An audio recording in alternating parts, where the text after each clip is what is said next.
Silence once the clap comes. All right, this is our 1967 Chevelle project that we've been working on. We've been busy putting an LS3 swap in it. It previously had a ZZ502. The customer wanted it to be a little bit more, I wouldn't say drivable, but we'll go with reliable. So we got a few things to finish up today, and then hopefully we get into the first test fire. So let's get at it.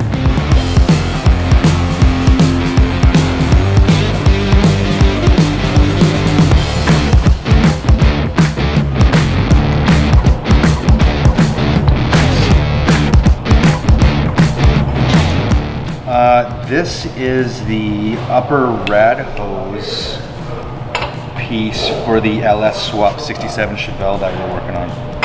The space from the engine to the radiator and the requirement of having an air filter on the front of this engine requires this to be a little bit more complex. So the 67 Chevelle that we're doing, well, it's a returning customer. It's a car that we built probably 10 plus years ago. And we did it more traditionally with big block 502. That was a big deal back in that time. We did a Tremec TKO 600 in there, so it was a pretty cool car.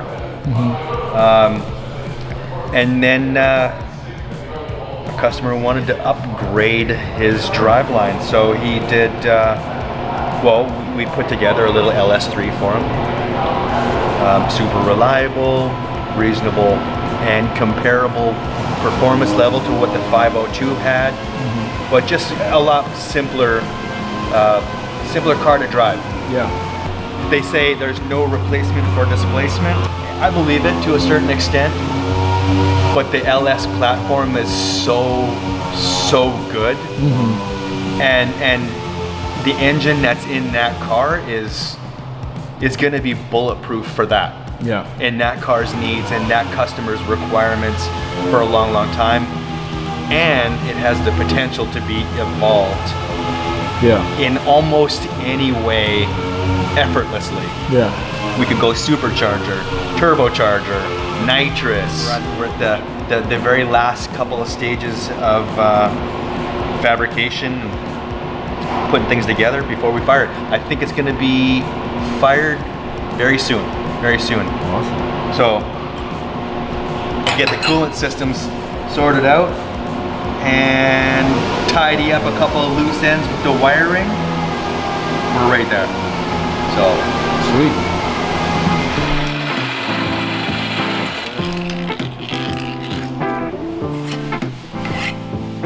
I want you a surprise. you did? What the heck is this? Oh my god. That's like a little piece of heaven. You know I shouldn't eat this stuff. I know. I was getting myself coffee and I was like, and then it popped up on the screen and I was like, I'm passing some. Thanks, babe. Appreciate it. Mwah. Tongue's just barely long enough right now. Why do you have to sharpen it? It focuses the arc in a very, very precise spot. Okay. And that's one of the significant things of TIG welding. Interesting. You know, much more focused welding puddle.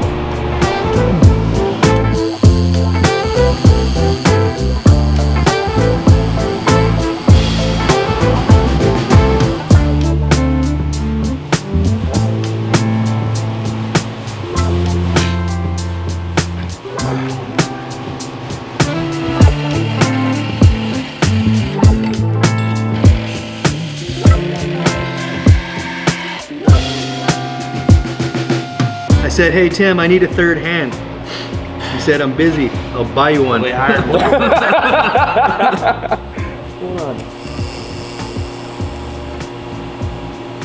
The measurement I forgot was from here to here. Kind of an important one. So let's just go like this.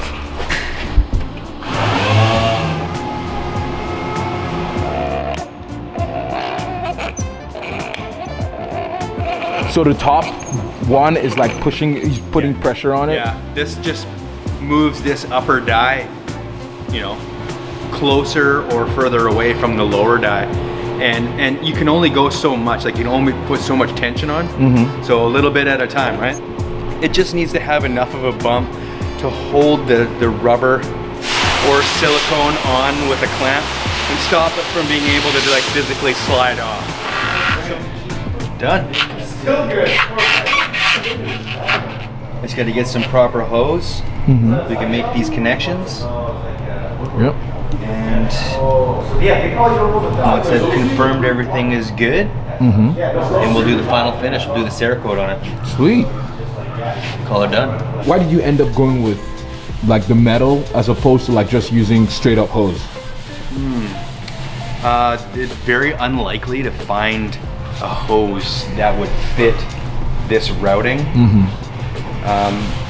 It's kind of a universal fit radiator, and so unless you go to like an auto parts store and you ask for something very specific, like I need a 1998 Camaro with the ZL1 package radiator, upper radiator hose. Unless you know specifically what that is, you know, and I don't.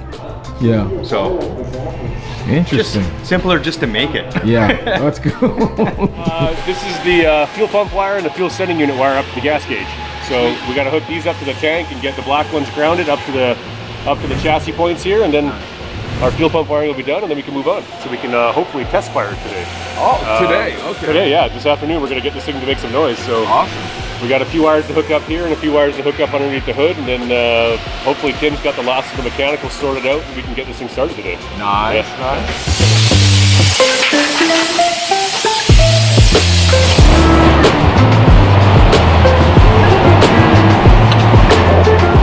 How does the wiring go so far?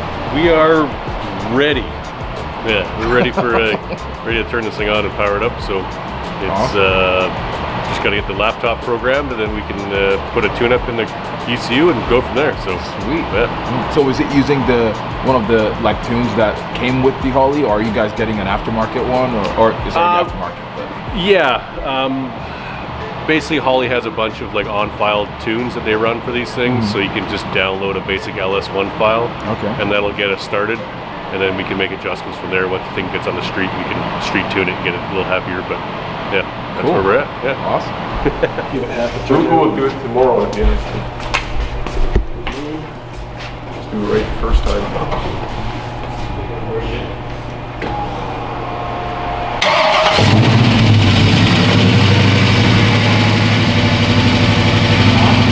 Nice.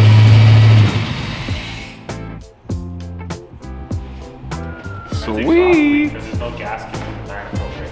Yeah, we're just cheeky too. Yeah, we don't have it. Oh, for the collector? Yeah, that's what you're hearing. Sounds good though. It does sound good. It's a pretty unique exhaust system, boys.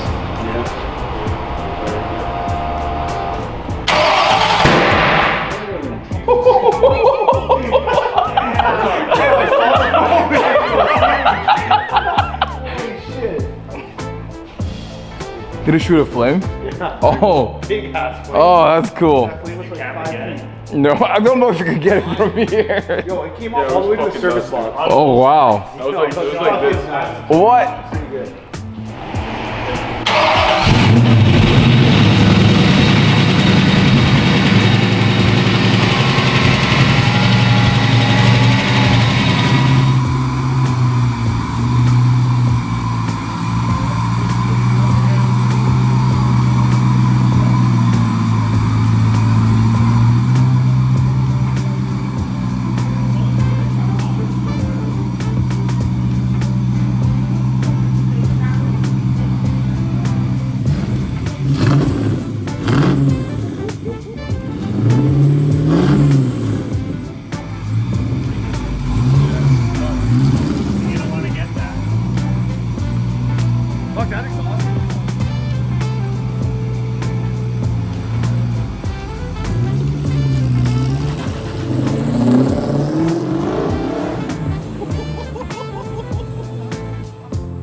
Scared now?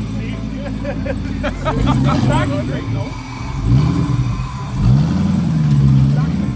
you can smell those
Well, I got to take it out for a little rip. You guys didn't get to see that, but in our next video, we're gonna take it out, get it dyno tuned, shake it down, make sure we don't have any gremlins, and then send it home.